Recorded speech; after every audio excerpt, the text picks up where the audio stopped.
Good day everyone, welcome to Indian defence academy. अपनी history series को continue करते हैं और आज हम देखेंगे परमहंस मंडली के बारे में। ध्यान रखिएगा, लास्ट क्लास में हमने पढ़ा था राजा राममोहन रॉय, जिसे एसोसिएट करते थे, उसका नाम था ब्रह्मो समाज। क्लियर? तो आज ये छोटे छोटे टॉपिक्स हैं जिसको आप पढ़ेंगे, कब बने थे, किसने बनाए थे, कहाँ बने थे, कुछ चीज़ें इंपॉर्टेंट है और इसके मेन फीचर्स क्या थे। ठीक है, तो ये आपको याद करने पड़ेंगे।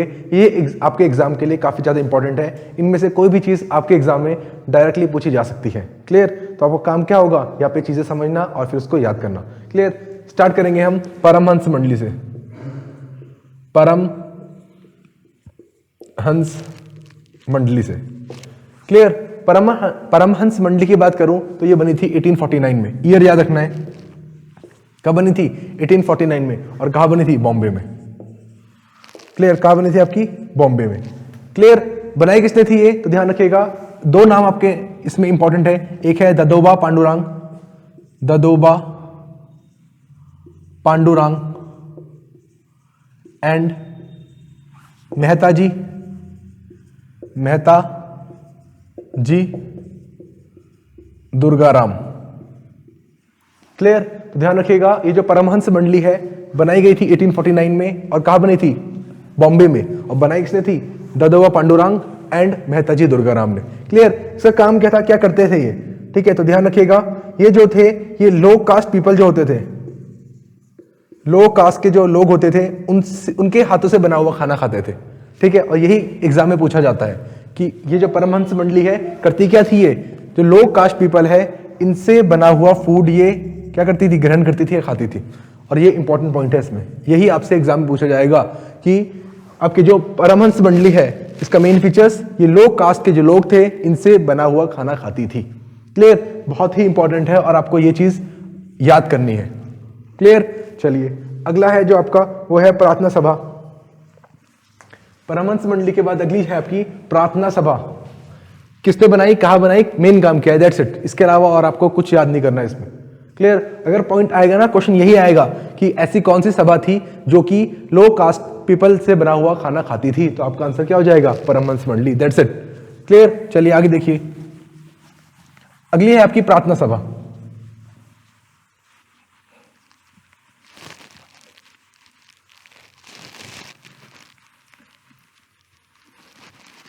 प्रार्थना सभा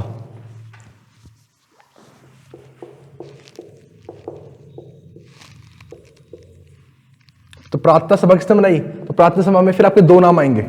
एक आपने ऑलरेडी पढ़ चुका है, केशव चंद्र सेन, केशव चंद्र सेन, और एक आपका आत्माराम पांडुरंग, आत्माराम पांडुरंग। और कब बनाई गई थी? 1867 में। 1867 में इसको बनाया गया था। इसके कुछ और भी मेंबर्स थे जो आपको याद करने पड़ेंगे। ठीक है, कौन कौन से इसके प्रोमिनेंट मेंबर्स हैं? तो एक है आपके आर.जी. भंडारकर, दूसरे आपके एन.जी. चंद्रवरकर, और थर्ड है आपके एम.जी. रनाडे। एम.जी. रनाडे काफी ज्यादा इंपॉर्टेंट है, हम पढ़ेंगे भी क्यों। क्लियर? तो ध्यान रखिएगा, प्रार्थना सभा बनाई थी केशव चंद्र सेन ने और आत्माराम पांडुरंग ने मिलके। ये दोनों इसके मेन फाउंडर थे। कब बनाई गई थी? 1867। पर इसमें ये कुछ नाम है जो कि काफी ज्यादा इंपॉर्टेंट है, जो इसके प्रोमिनेंट मेंबर्स थे। कौन कौन थे? आर.जी. भंडारकर, एन.जी. चंद्रवरकर और आपके M G. Ranade. M G. Stands for Mahadev Govind Ranade. अब याद रखिएगा, ये जो एम.जी. रनाडे हैं, एम.जी. रनाडे रघुनाथ राव के साथ मिलके, नाम याद रखिएगा। ठीक है, बहुत इंपॉर्टेंट है आपका एम.जी. रनाडे, रघुनाथ राव। प्रार्थना सभा में इतना ही आपको याद करना है, दैट्स इट। क्लियर? यस, जो इंपॉर्टेंट है इसमें एम.जी. रनाडे नाम है।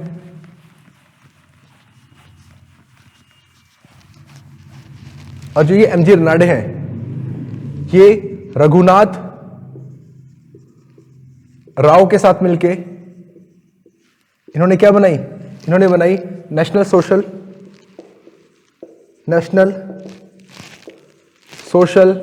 कॉन्फ्रेंस।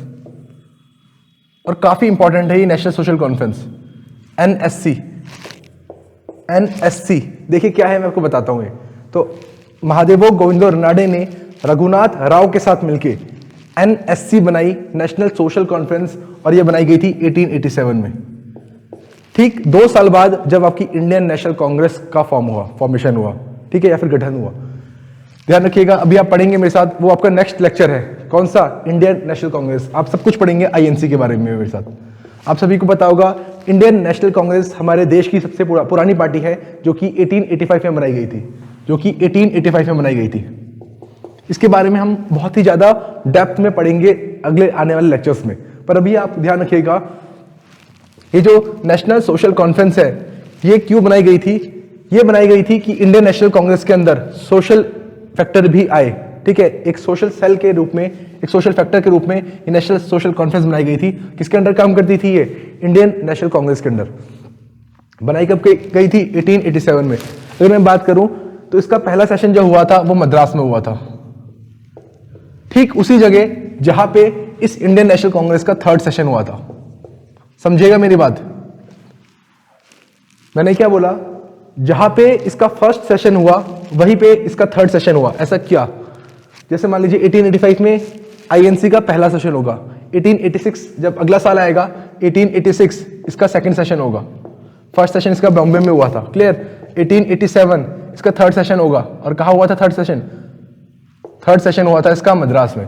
तो एक चीज याद रखिएगा, ये इंडियन नेशनल कांग्रेस के अंडर ही है। इसका मतलब जहां जहां पे इंडियन नेशनल कांग्रेस अब से मिलेगी वहां पे आपकी नेशनल सोशल कॉन्फ्रेंस भी मिलेगी, ठीक है। तो ये सोशल रिफॉर्म सेल है इस इंडियन नेशनल कांग्रेस के अंदर, इतना आपको याद रखना है, दैट्स इट, क्लियर।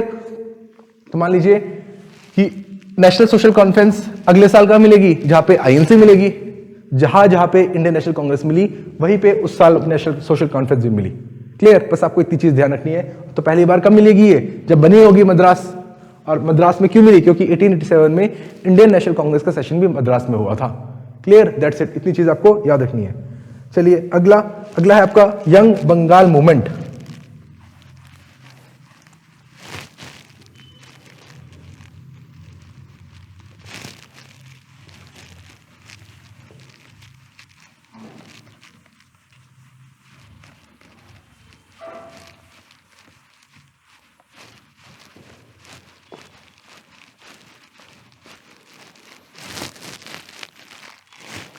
अगला है आपका यंग बंगाल मूवमेंट। ध्यान रखिएगा, यंग मतलब बेसिकली इसमें एक ही क्वेश्चन आता है, यंग बंगाल मूवमेंट किसने स्टार्ट किया? तो ध्यान रखिएगा, एक नाम हेनरी विवियन डेरोजियो। इनके जो फॉलोअर्स होते थे वो अपने आप को बोलते थे डेरोजियंस, क्लियर। तो जो हेनरी विवियन डेरोजियो है उन्होंने बंगाल में स्टार्ट किया यंग बंगाल मूवमेंट, और ये इंस्पायर्ड थे किससे? फ्रेंच रिवॉल्यूशन से। यही क्वेश्चन आता है आपको, जो क्वेश्चन पूछा जाता है वो यही क्वेश्चन पूछा जाता है कि कौन से रिवॉल्यूशन से इंस्पायर्ड थे? तो ये आपके फ्रेंच रिवॉल्यूशन से इंस्पायर्ड थे, क्लियर। ये हेनरी विवियन डेरोजियो थे कौन? याद रखिएगा, ये हिंदू कॉलेज में, हिंदू कॉलेज आपको याद होगा, किसने बनाया था? डेविड हेरे ने। हेल्प किसने की थी? राजा राममोहन रॉय ने। इस हिंदू कॉलेज में एक टीचर थे, सोचिए एक टीचर भी काफी फेमस हो सकता है। एग्जाम्पल कौन थे? Henry Vivian Derozio. तो यंग बंगाल मूवमेंट स्टार्ट किया गया हेनरी विवियन डेरोजियो द्वारा, जो कि इंस्पायर्ड थे फ्रेंच रिवॉल्यूशन से, और ये एक टीचर थे कहाँ पे? हिंदू कॉलेज में, क्लियर। बहुत ही ज्यादा इंपॉर्टेंट है और आपको ये चीज ध्यान रखनी है, क्लियर। चलिए अगला नाम है आपका ईश्वर चंद्र विद्यासागर, ठीक है, ईश्वर चंद्र विद्यासागर।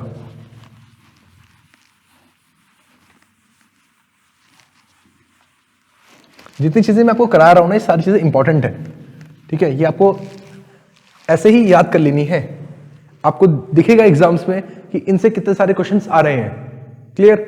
चलिए अगला है आपका ईश्वर चंद्र विद्यासागर। देखिए विद्या का सागर, ठीक है। इनका नाम जो था वो सिर्फ ईश्वर चंद्र बंदोपाध्याय था। इनका नाम क्या था? ईश्वर चंद्र बंदोपाध्याय। ये जो विद्यासागर है ये इनको टाइटल मिला। और फिर क्वेश्चन ये पुट होता है कि ये जो विद्यासागर का टाइटल है ये कहां से मिला? ये इनको टाइटल दिया गया संस्कृत कॉलेज द्वारा। आप सभी को ध्यान होगा, संस्कृत कॉलेज संस्कृत कॉलेज बंगाल द्वारा इनको विद्यासागर का टाइटल दिया गया। विद्यासागर मतलब इनके पास बहुत विद्या है, बहुत ज्ञानी है ये। और आगे जाके ये क्या बनते हैं, ये इस संस्कृत कॉलेज के प्रिंसिपल बनते हैं। क्लियर, ये इस संस्कृत कॉलेज के क्या बनते हैं, प्रिंसिपल बनते हैं, बहुत ही इंपॉर्टेंट है। तो ईश्वर चंद्र विद्यासागर को ये जो विद्यासागर टाइटल मिला वो मिला संस्कृत कॉलेज से, और आगे जाके ये इसी कॉलेज के प्रिंसिपल भी बनते हैं। बहुत ही इंपॉर्टेंट पॉइंट है ये। क्लियर, और ध्यान रखिएगा, अगर ईश्वर चंद्र विद्यासागर की बात करूं तो इनके ही एफर्ट्स थे कि आपका क्या आया, विडो रीमैरिज एक्ट आया, जो आपको कब का था, 1856 का। लाए कौन, Lord Dalhousie, but Ishwar Chandra Vidyasagar के एफर्ट्स थे ये। और सबसे इंपॉर्टेंट पॉइंट इसका यही है, जैसे मैंने आपको बताया था सती प्रथा बैन करने में किसके एफर्ट्स थे, राजा राम मोहन रॉय के। वैसे ही अगर विडो रीमैरिज एक्ट आया, विडो रीमैरिज एक्ट मतलब जो विधवा है उनकी दूसरी शादी हो सकती है, वो एक्ट कब आया, 1856 में, और किनके एफर्ट्स द्वारा आया, ईश्वर चंद्र विद्यासागर के। यही दो चीजें इसमें पूछी जाएगी। कौन कौन सी, पहली बात इनको ये जो विद्यासागर है वो टाइटल किसने दिया, और दूसरी चीज पूछी जाएगी कि इनका मेन अचीवमेंट क्या था। क्लियर, याद रखिएगा जो संस्कृत कॉलेज ने टाइटल दिया था वो दिया था 1850 में। क्लियर, दैट्स इट, इतना आपको इसमें याद रखना है। चलिए आज के लिए इतना ही, आगे फेमस पर्सनैलिटीज के बारे में हम देखेंगे नेक्स्ट क्लास में। Thank you so much.